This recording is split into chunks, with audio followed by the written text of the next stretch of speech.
Welcome to Entrepreneurs International Network, where entrepreneurs learn, network, and grow. I'm Roger Killen, the Community Manager. Today, Devon Ash is going to help you network and socialize better by improving your social fluency. Devon, I've got 3 questions that will help us get to know you at a more personal level. Question number 1. What is your favorite hobby or pastime these days? It's so funny because thank you for having me, by the way. You wrote me or like, here's some possible questions. And I almost had to like figure out a way to weave this in because I've become completely obsessed with pickleball in the last year, not even year, 6 months. And anyone who has played it, I don't know if the audience has tried it, but it just pumps me up. There's something about the speed that things happen that's releasing some kind of chemicals in my brain where I am, after I've played pickleball for a couple hours, I feel like I'm vibrating on another level. And in addition to just the pleasure that I get out of it, it's a very, very social game. So I've been, it's very fast. It's growing really quickly. And so people are very inviting and welcoming into the community. And I honestly, I can't speak highly enough about it other than the noise, which is a problem.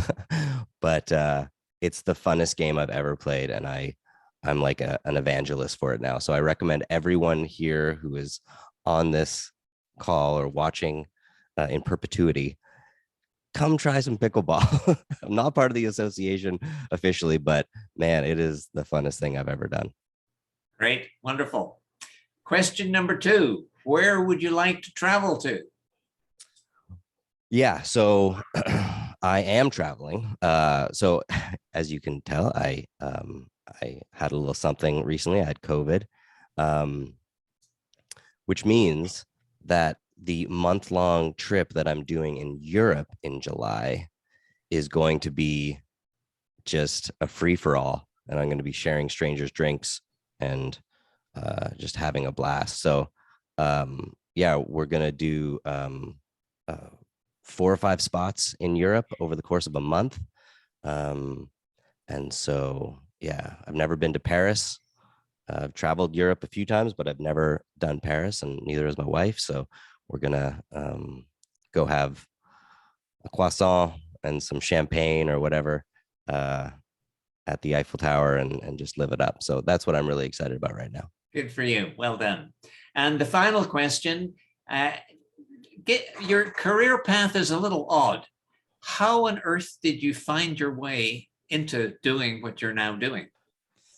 Yeah, that's a great question that I prompted you.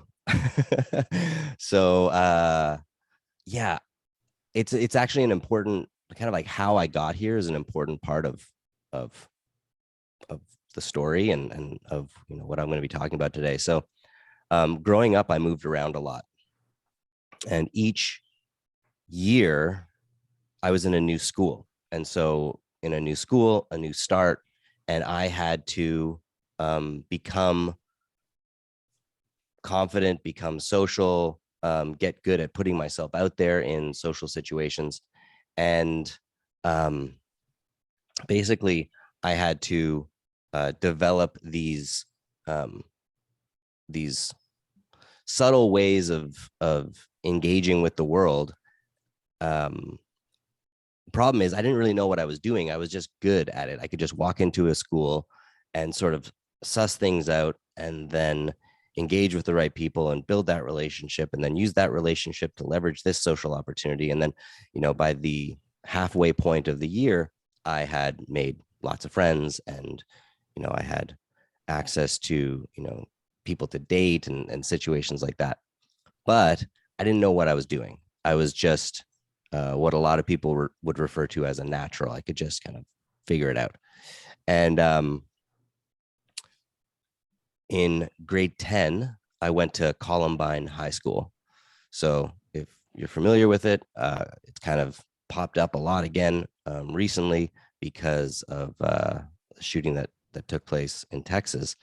Um, so I wasn't there for the actual shooting at Columbine.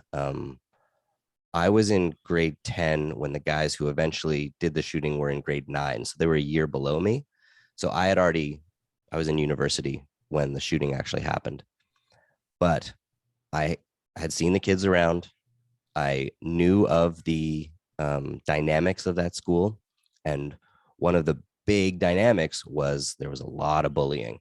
And so when the shooting happened, I had this feeling of like, I don't know what is wrong there. Something's obviously wrong, but I don't know what. And I certainly don't know what to do about it. But I had this feeling that there was something wrong with the way that the kids were engaging with each other, myself included. I had been bullied by the kind of like lead bully kind of community at Columbine.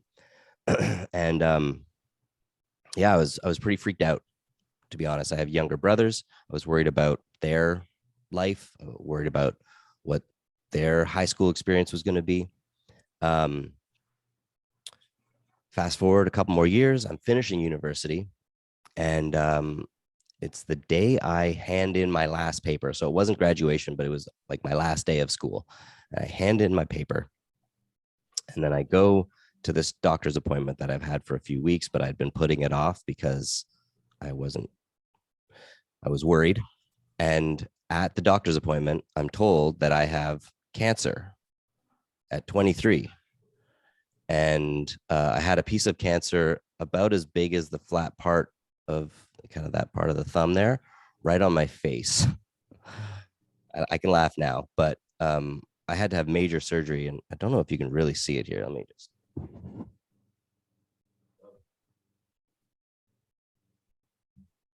So I have this major scar on my face, and it's in the lines of my face. You can't really see it now. It was 23. Ooh, geez, that's almost 20 years ago. Crazy to say that, but at 23, I had to have major reconstructive surgery on my face, and half of my face was dragged down like this for a while. I ended up like growing out my beard, and I was wearing a fedora all the time. I was like incognito, trying to hide essentially, and I started to become a recluse. So I'd grown up being this natural socializer, and suddenly that was taken from me. And it was super freaky. I mean, as you can imagine, when you have this kind of view of how the world works, and then suddenly that's snapped away from you. And I went into a depression, and I got pretty messed up for a while. Fortunately, I had a great group of friends that supported me, and certainly making new friends was off the table, and I wasn't going to be able to talk to any women that I was attracted to. I was very, very shy and feeling like a monster, and no one would want to. Why would they want to look at me? You know, there's stories that go on in your head, and I got to a certain point where I was like, okay, well, you can either have this kind of peaked in high school sort of story, or you can say, no, I am going to be bigger than my problems. I am going to figure this out.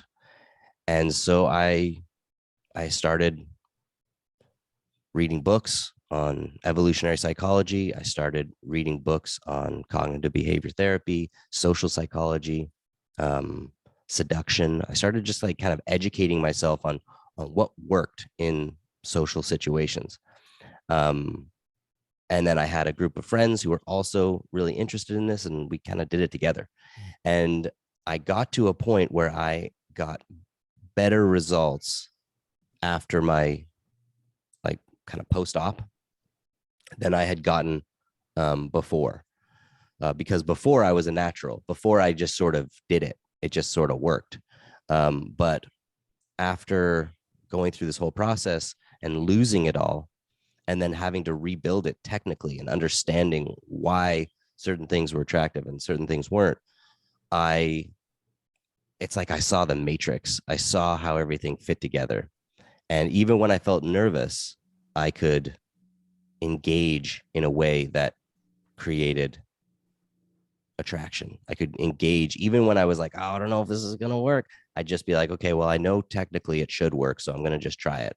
And didn't work 100% of the time. Nothing works 100% of the time.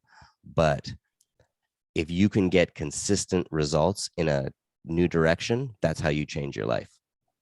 And that's what I started doing. And then started helping people kind of, once I figured it out for myself, I was like, oh, I want to help my friends. So started helping people casually. That turned into some kind of like small paid gigs where, you know, someone would like pick my brain for an afternoon and pay me some money. And then about 15 years ago, I started Social Fluency and kind of made it my official full-time job. And haven't looked back since. I've taught this material at Google. I've taught this material at Deloitte, at YouTube, Apple. Essentially, this training that I'm going to be teaching you guys now, I work with individuals primarily. I work with a lot of entrepreneurs, helping them develop social confidence so that they can build really strong teams, so that they can network really effectively, so that they can close more sales. And I like working with businesses as well. But I find individuals are a little hungrier. You know, whenever I do a like a lunch and learn, or I go into a company and I do a training for them, which I do fairly regularly. There's always this vibe of like people checking their clocks, you know, like what time is it? What time is lunch? What's going on? You know, because they're not really like bought in. Whereas everyone on this call today, you've decided to show up on a Tuesday afternoon and educate yourself. So there's something deeper driving this for you.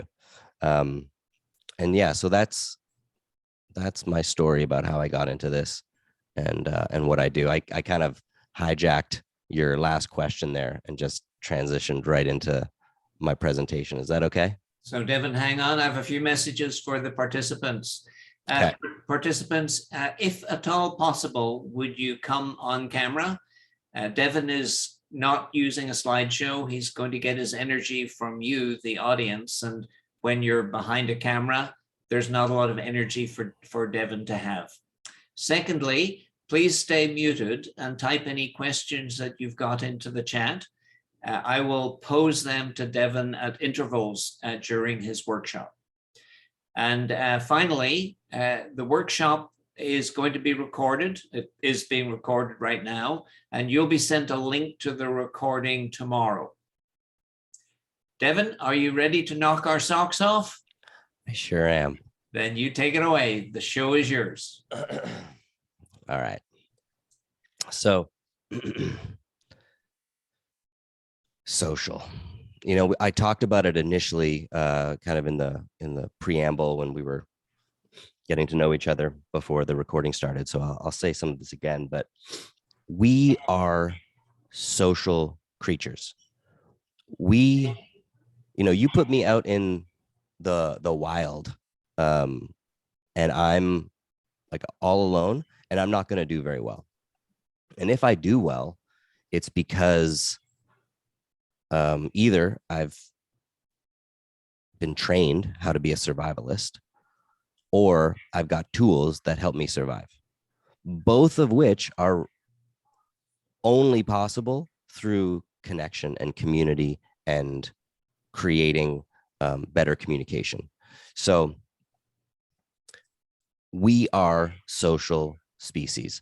You put me out, I'm all alone, I'm in trouble. You put all of us out in the wild, and you've just introduced a new apex predator to the environment.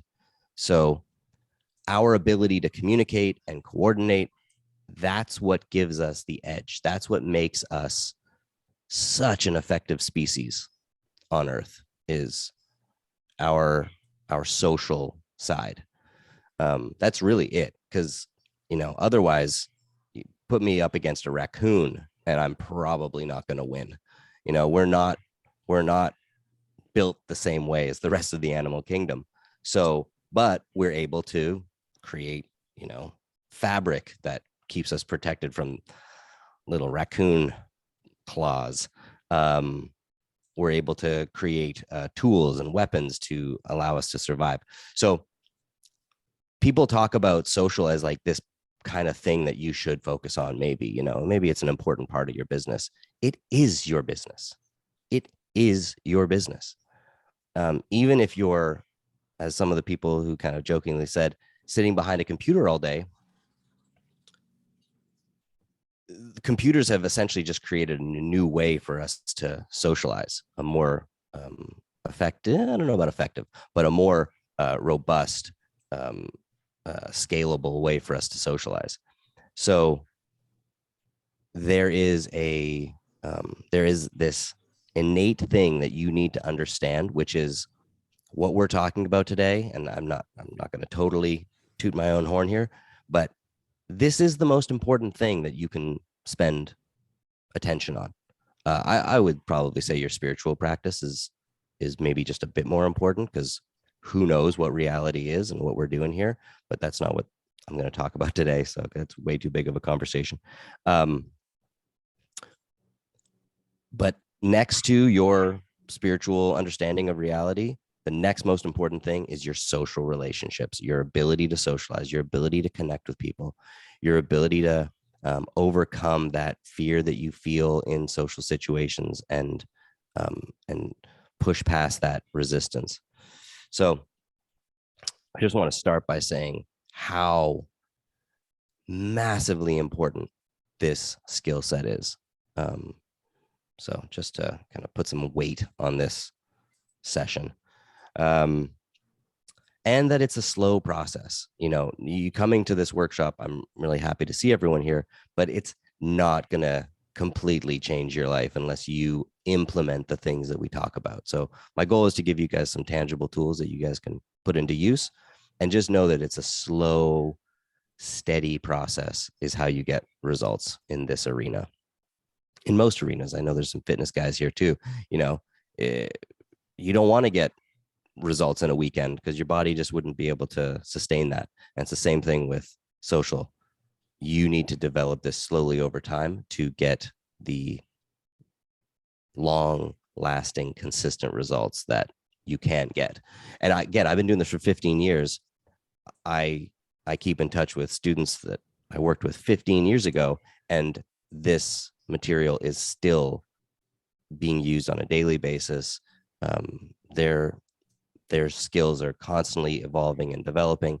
So this is a slow, steady process, but I promise you a little bit of this every day, and your whole life will change. So I want to first talk about the 4 steps that you need to go through to develop true social fluency. And this is sort of coming to that point about how long this can take and ultimately should take. You don't want instant results. That's not going to have a foundation of distance. So the first step that you need to go through, or you need to kind of take, is, that feeling in your stomach when you're either thinking about going to a networking event, you're getting ready to go to a networking event, you're walking into a networking event, or maybe it's just even on the street, you see someone that you want to talk to, or at a grocery store, you see someone you want to talk to.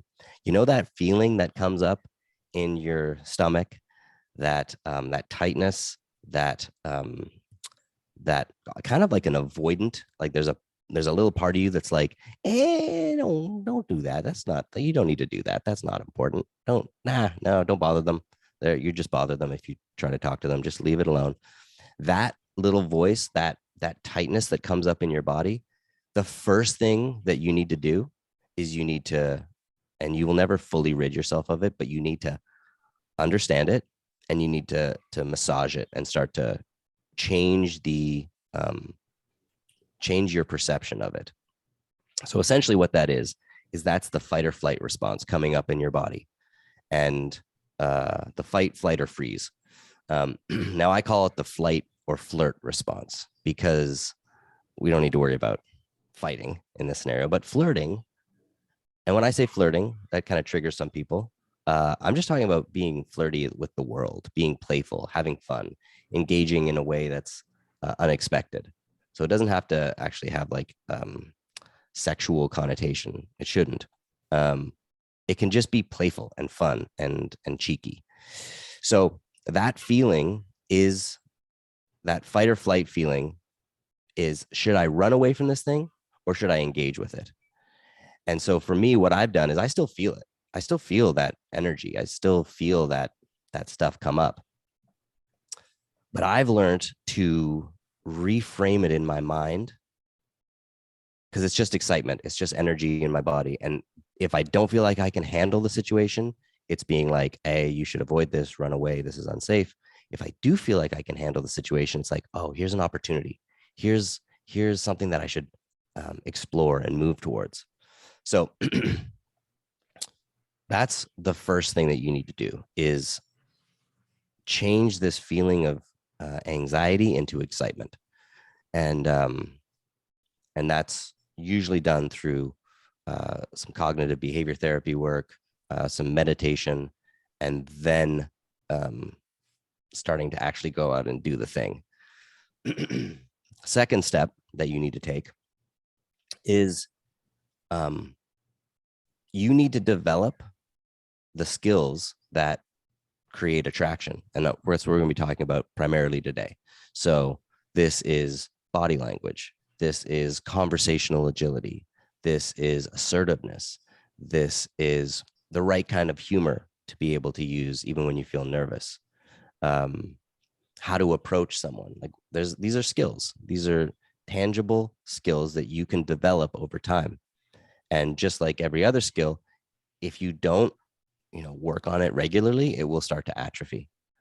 If I'm not out there playing pickleball once a week, I'm not going to have the same touch that I do when I'm steady with my practice.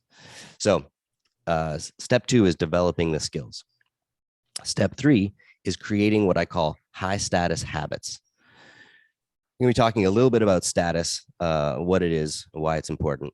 But for now, I'll just say high status habits is a mindset and an attitude of pushing yourself outside of your comfort zone on a regular basis so that you are gently forced to strengthen this skill set.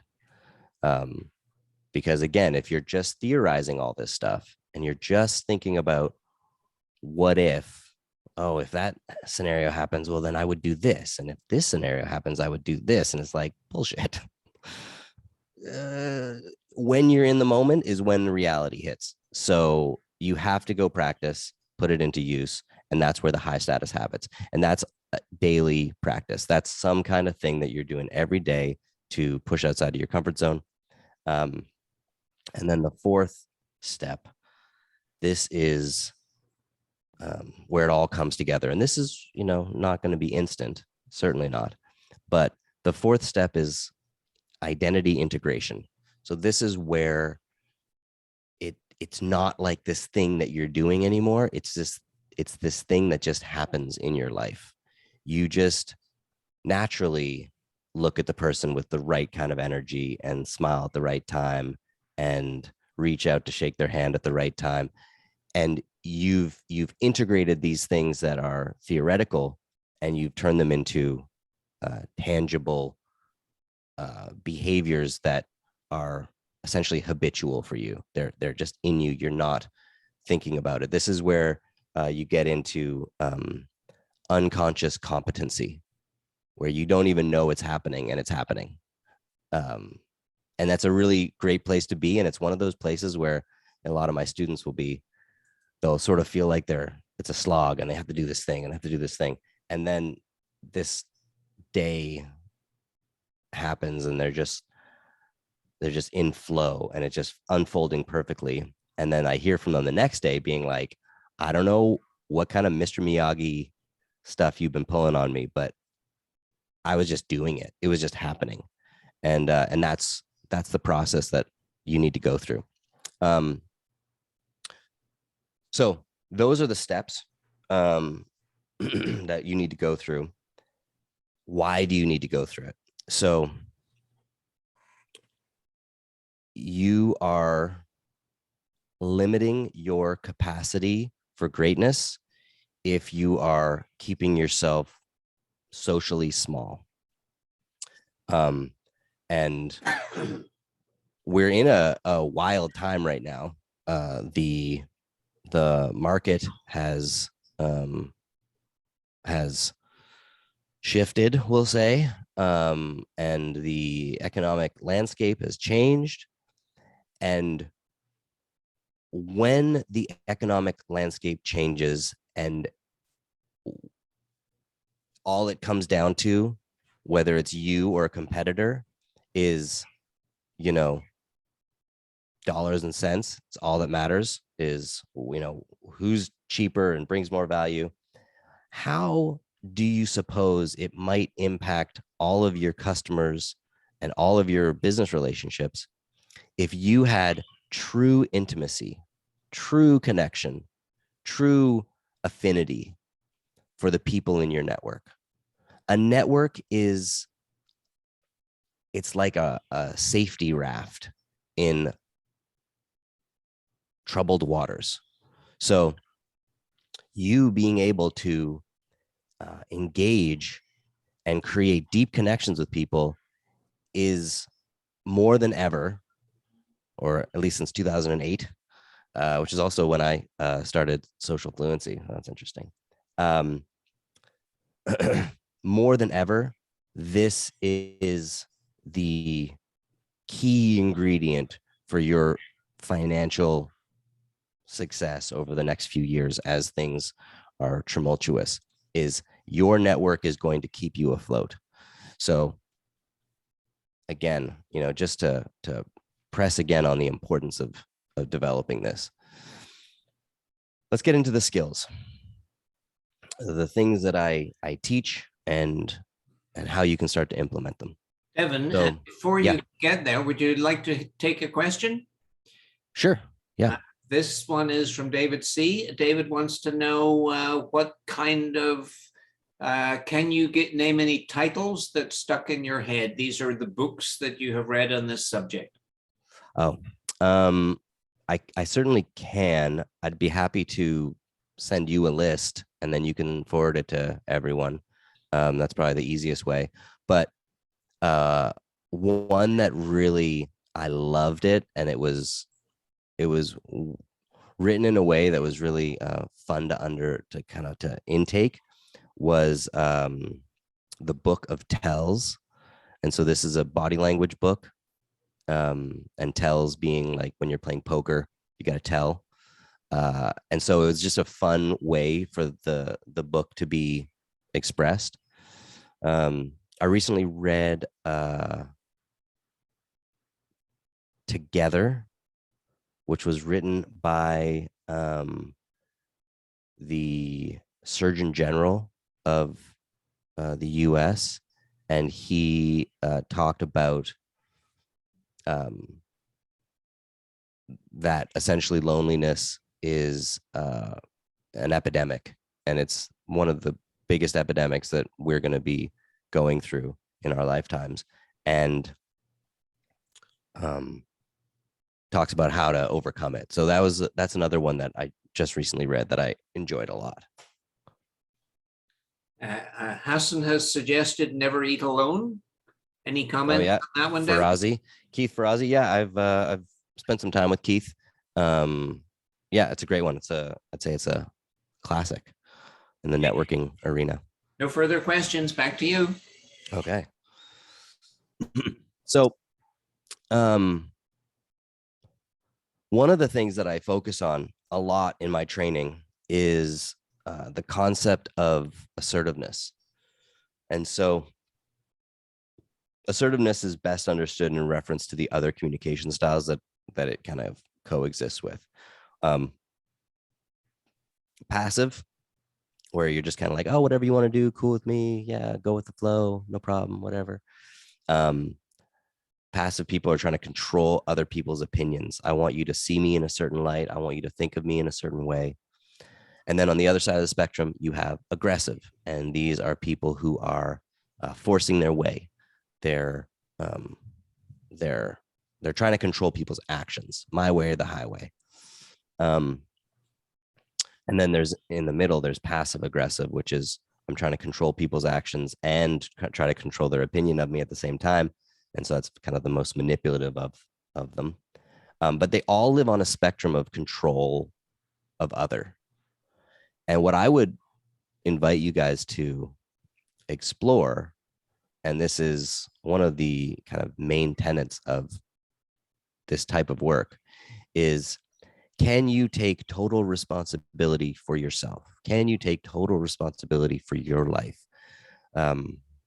Can you let go and relinquish the need to control other people and their opinions of you and what they do with their lives, and just focus on controlling yourself? And in doing so, a whole world of freedom opens up to you, and true autonomy, where you are comfortable setting boundaries with people. You're comfortable saying no to people. You're comfortable making requests of people, knowing that they can say no to you. Disagreeing with people. So what a lot of people do is they think, well, if I'm very likable, then people will be drawn to me. And to a certain degree, likability is a factor that you want to be aware of, but not at the cost of your integrity. And speaking your truth and being in your integrity is going to go way further to build trust than kind of likability ever would. And, we're talking about networking today. And so assertiveness in the context of networking is really interesting, because when you're out there and you're networking and you're the person who's walking up to someone, making first contact, which, I'll talk about status in a bit, but understanding that when you do the approach, there is the possibility of rejection, which puts you at a slightly, let's say, lower vantage point. So you're putting yourself at risk. Approaching someone is one of the most assertive things you can do, keeping in mind that they are allowed to, I don't like the word reject, but they're allowed to say, you know what, I'm sorry, I'm not interested in talking. I'm just on my way over to this guy or whatever. I mean, most people aren't going to be like, I don't want to talk to you at a networking event. That would be ridiculous. But in general, what I teach people is how to approach people in the real world. So networking, I'm telling you, networking events are like fish in a barrel for me and my students at this point, because what I teach people to do is turn the world into a networking event where you can talk to anyone you want. You can strike up conversations. Now, again, they might not be interested and you have to accept that, but certainly knowing that you can engage with people is the number one confidence booster that you can develop for yourself. And I'm telling you, networking events, parties,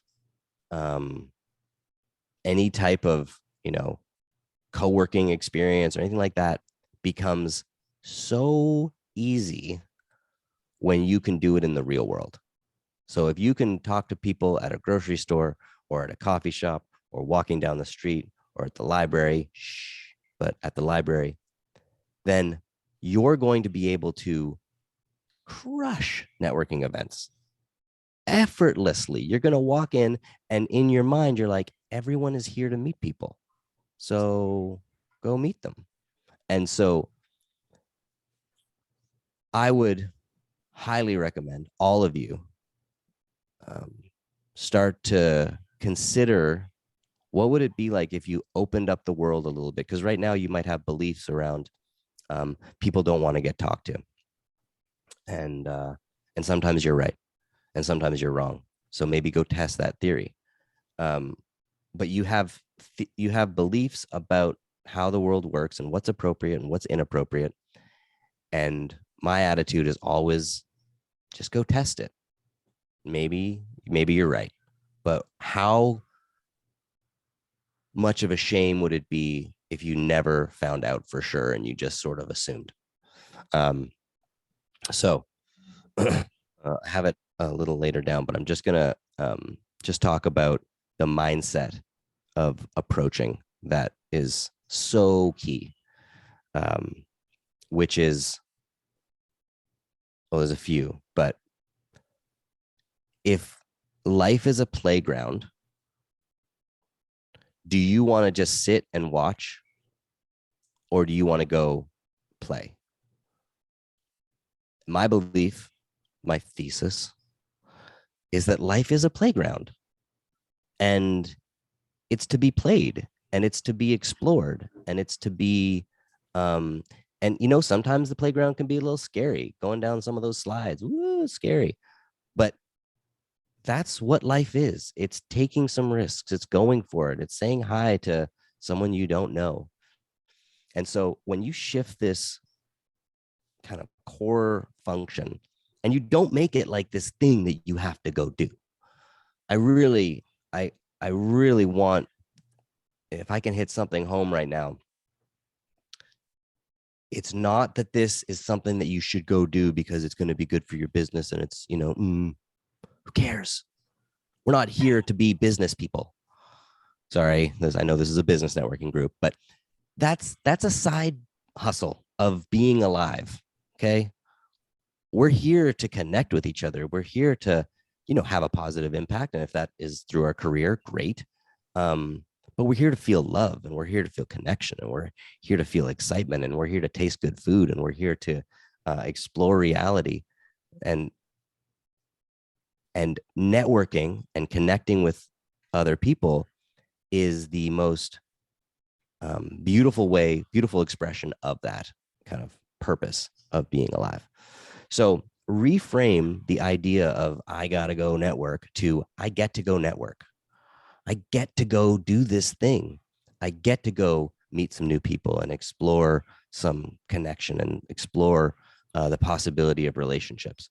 So that's the mindset that I always have. And, my wife, if I was to buy into the introvert extrovert model, I would be kind of more on the extrovert side and my wife would be more on the introvert side. And it definitely bothers her that when we're out, I am going to talk to 3 or 4 people when we're just out doing groceries or walking the dog or, going out for drinks, or going out for date night. I'm going to engage with the table next to us. And she's always kind of like, "Arr." But then she always loves it because magic happens from that. I believe that, people say, put it out to the universe. We are the universe. It's not some esoteric thing. We are like our consciousnesses is the universe. So we're, you put something out to a friend or some stranger, and then that opportunity turns into this other thing. That's not some kind of mystical thing that happened. You spoke about it, and then it became reality. And that's, and that's one of the key ingredients of The Secret that people miss, is that it's about connecting with other minds and creating opportunities through that. So what is the so I'll talk about status really quickly, and then I'm going to talk about body language and conversational patterns and networking and some stuff around humor. Devon, is this a good time for a question? Sure. Okay, this is from Hassan. Question for Devon. How do you build a connection with somebody who is very different from you and not very likable? Do you change your style to build rapport? Or do you stay who you are and let the chips fall where they may? Not very likable. Yeah. So I have the belief that everyone is interesting and everyone is likable. You just got to catch them on the right day. Ooh. Helicopter. So I definitely, I call it code switching. So when I'm talking to, someone a few generations above me, I communicate in a certain way. And when I'm talking with someone a few generations below me, I talk in a different way. When I'm talking with someone who comes from this background, I speak in a way. So I'm always making slight adjustments. I'm still keeping my core values, and I'm not like changing my accent or anything, but I am shifting the way that I communicate slightly. Now, what I would say, Hassan, is if you're struggling to connect with someone, one, it's possible there's just not a good connection, and that's okay. The more you're out there talking with lots of people, you realize such an abundance of opportunities that when there isn't a connection, you can just sort of let it go and it's not a big deal. So first answer is, don't hold on too tight to things that you're like, your body is just kind of telling you, it's not a good fit. I don't really dig this person. You can definitely move on from that. And then the other thing is, if it's a pattern and you're the lowest common denominator and it keeps happening and, everyone's not very likable, well, then maybe that's a you thing. And in which case, I would say, get curious about people. If people aren't sharing much with you, there's two reasons for that. Well, there's multiple reasons, but I can talk about two. One, you're not sharing enough about who you are, so they don't feel safe to share. Or two, you're not asking very good questions and you're not getting curious about who they are as a person and why they happen to find their way to be in front of you today. So first answer is don't hold on too tight. Let those opportunities go. Second answer is if it's a pattern and it's coming up over and over and over for you, then it's not a them thing, it's a you thing, in which case, you need to share more and you need to ask better questions. No further questions? All right. So status. Status is a triggering term. Status is your relative position in a hierarchy, where you fit. If you're close to the top, you're more likely to be the leader. You can look at just like a corporation, the CEO, that person is the highest status person, depending on the structure, but the CEO is the highest status person. And then there's a tier below that, and there's another tier below that, and then there's, everyone else. And so status is a naturally forming condition in reality. All animals, pretty much all animals, find a status structure. Certainly all mammals. And so if a lot of people will kind of like, I don't like the sound of that. And I apologize, but it is reality. It is something that exists. I go to these Vipassana meditations, so 10 days of silence. And there's only one person you can't point your feet at. So status exists even in the most spiritual places. Status is a thing. And so recognizing that, accepting that is actually, it feels like it's super restrictive status. Oh, I got to play by these weird hierarchical rules. But actually, when you understand it, it's kind of like understanding gravity and being able to build, wings of a plane.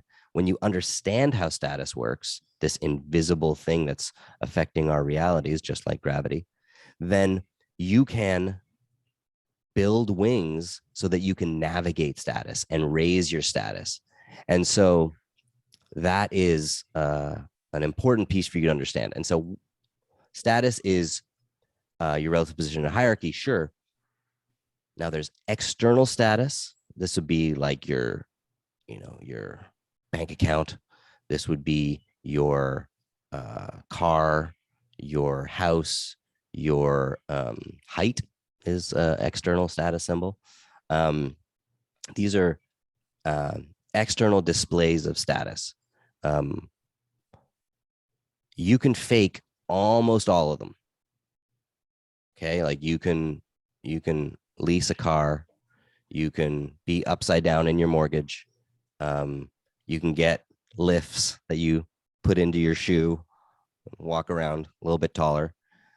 So you can kind of like fake these external status symbols, displays. But then there's something called internal status.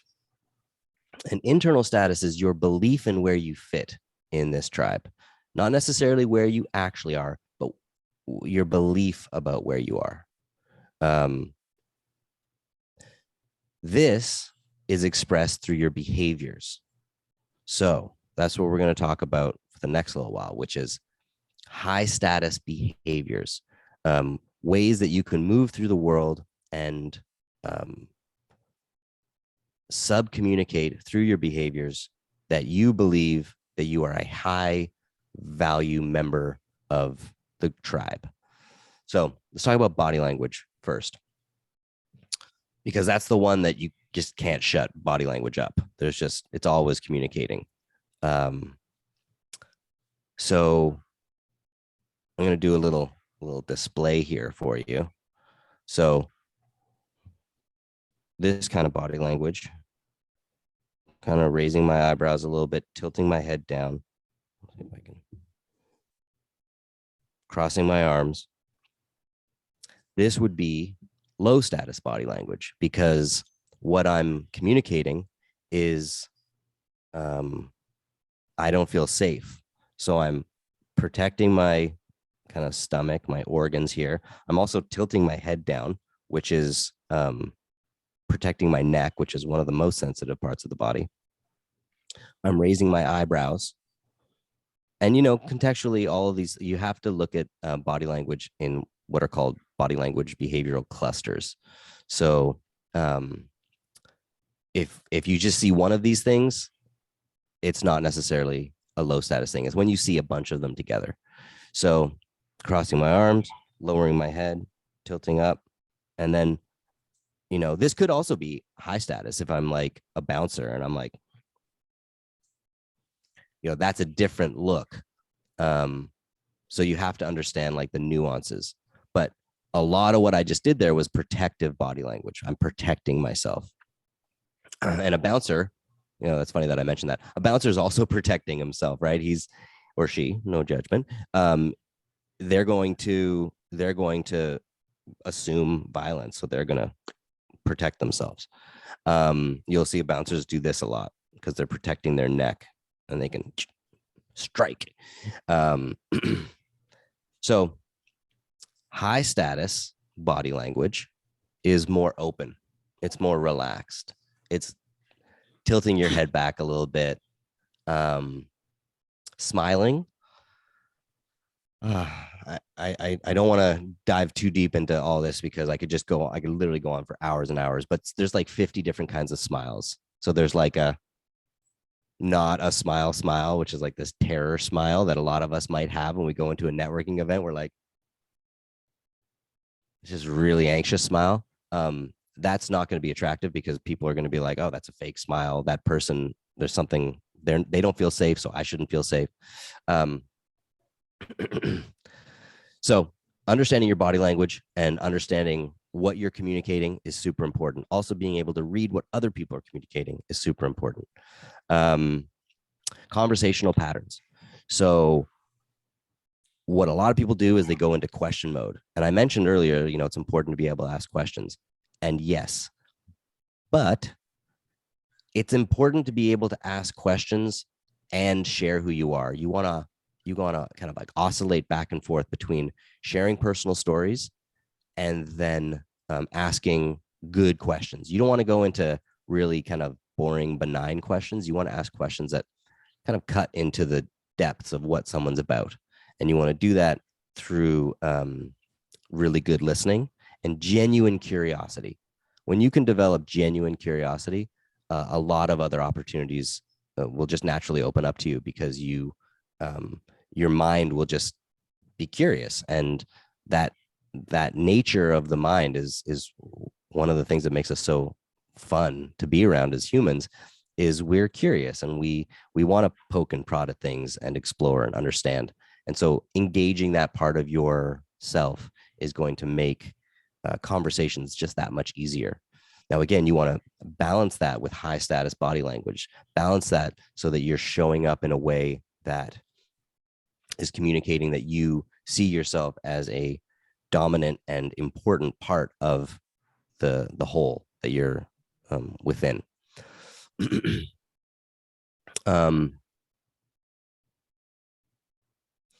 Humor,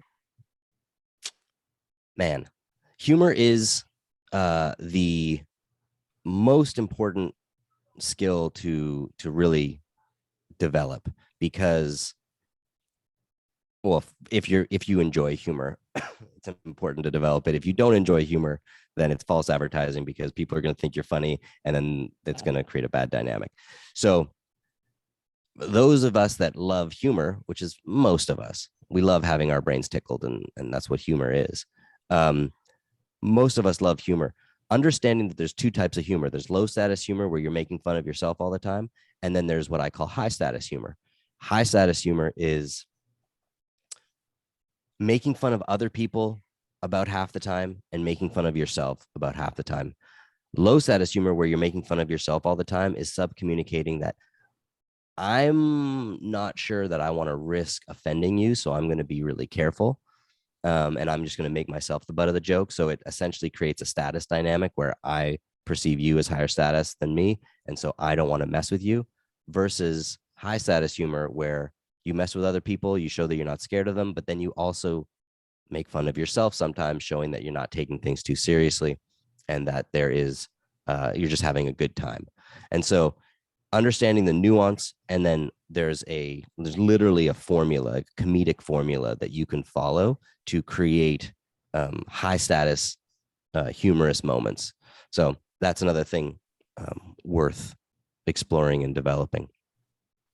Do I have 5 minutes left, Rogers? Is that what I'm? Okay. Well, then I'm gonna get into some of the things that I promised that I would give people, which is 3 ways to remember names.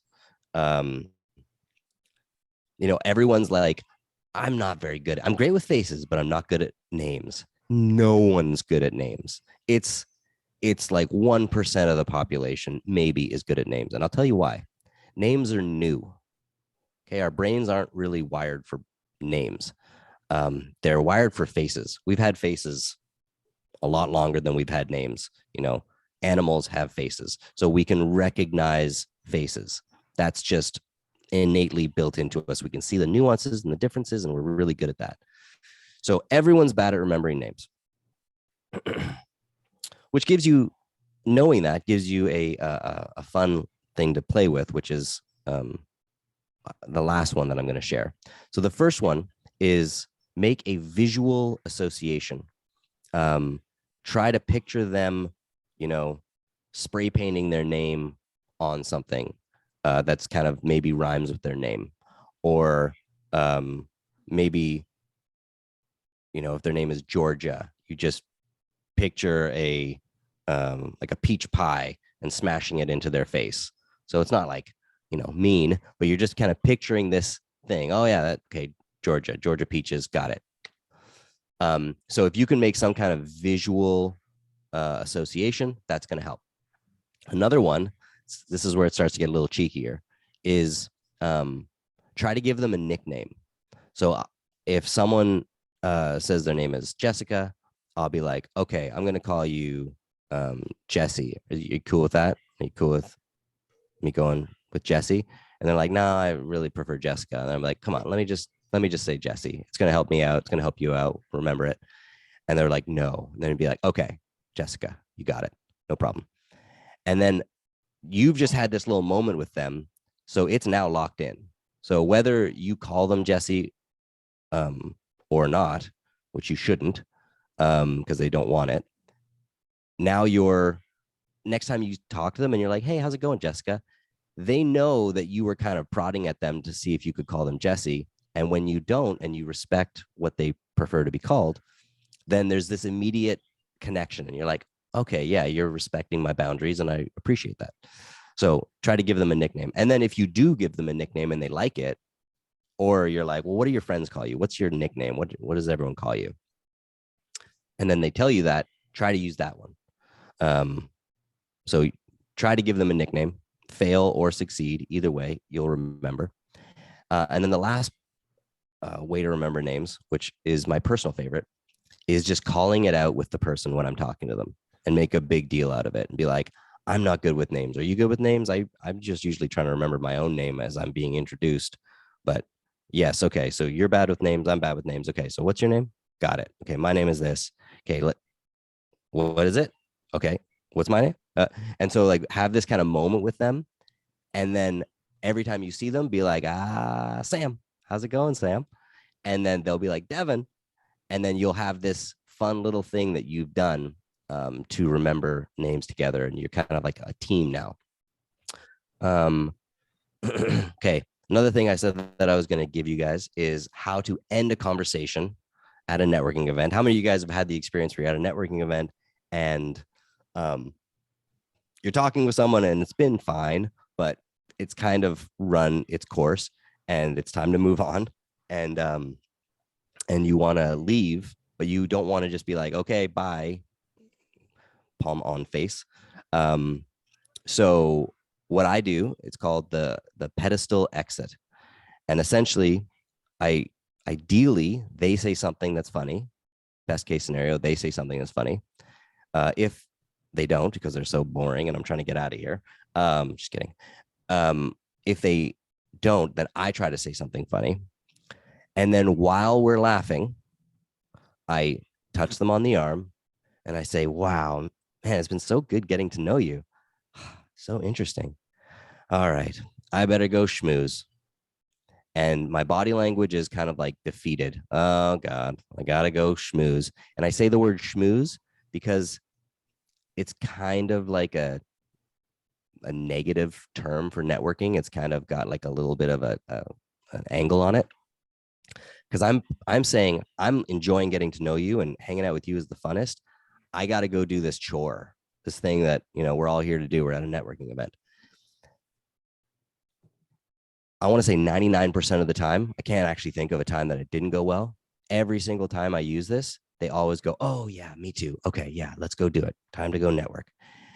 So I'm framing it like, oh, we're best friends now. I got to go do this thing. Chat soon. Every time they feel great. They feel like, oh, this has been like a fun interaction, and that's that. And then a simple trick and a mindset. You're gonna have to give me just a couple extra minutes there, Roger.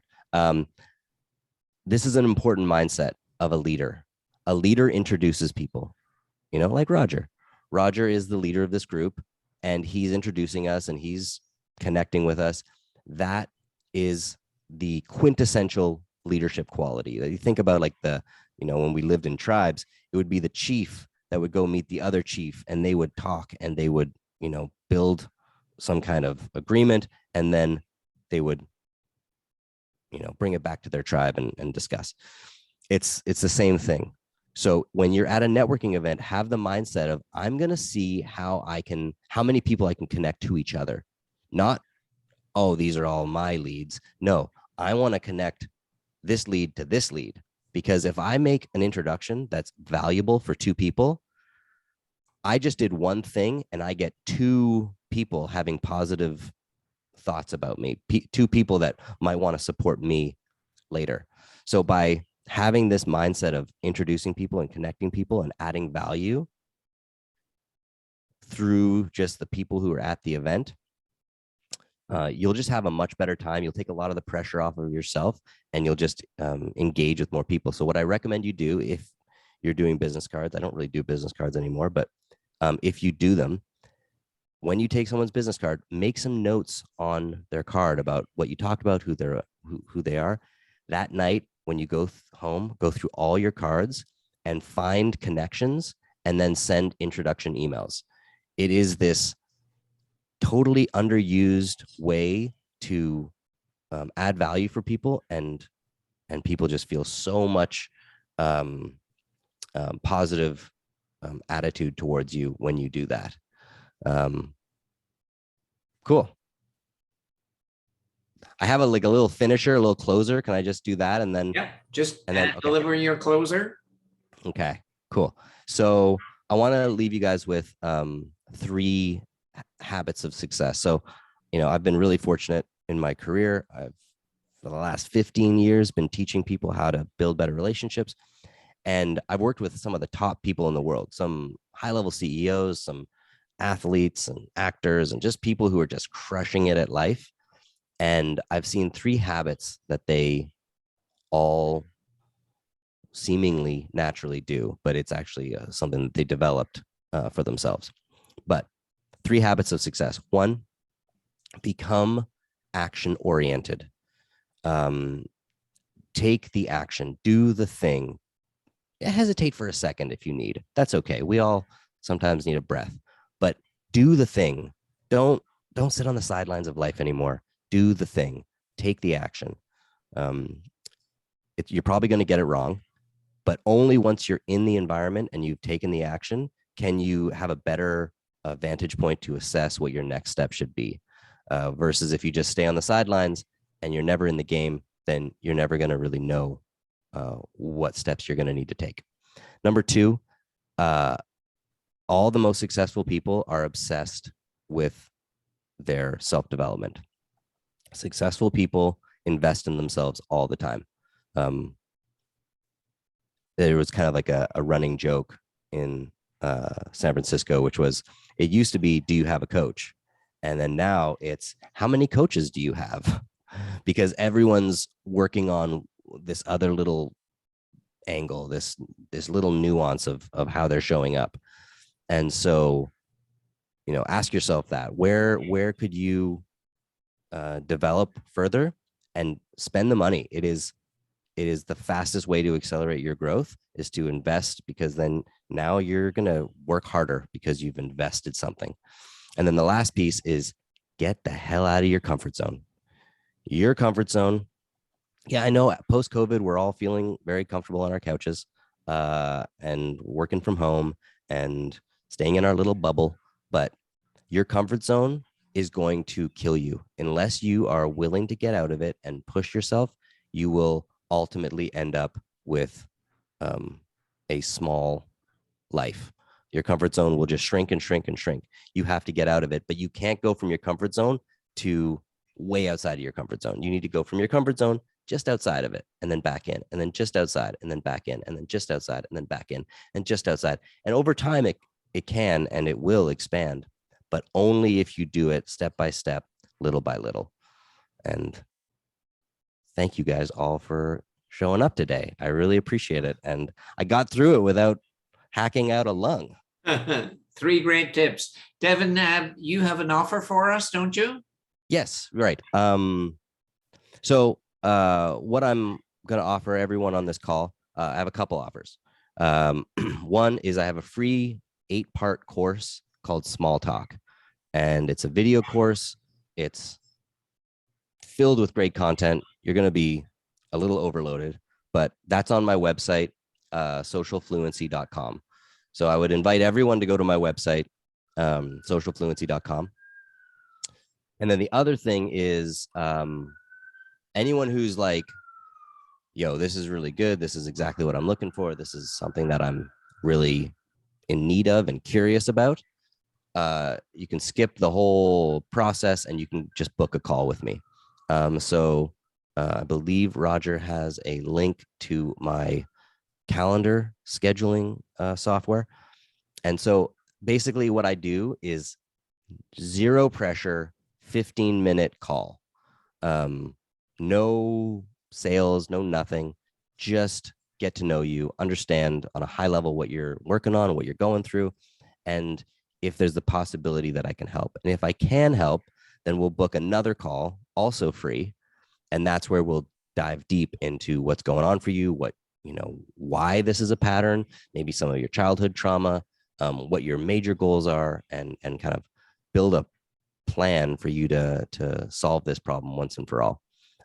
So anyways, if you're interested, all you're signing up for right now is the 15-minute call. The 45-minute call is not guaranteed that either of us are going to want to do it. So it's really just a matter of click the link, book a 15-minute session with me, where we unpack what's going on for you and what patterns you want to change.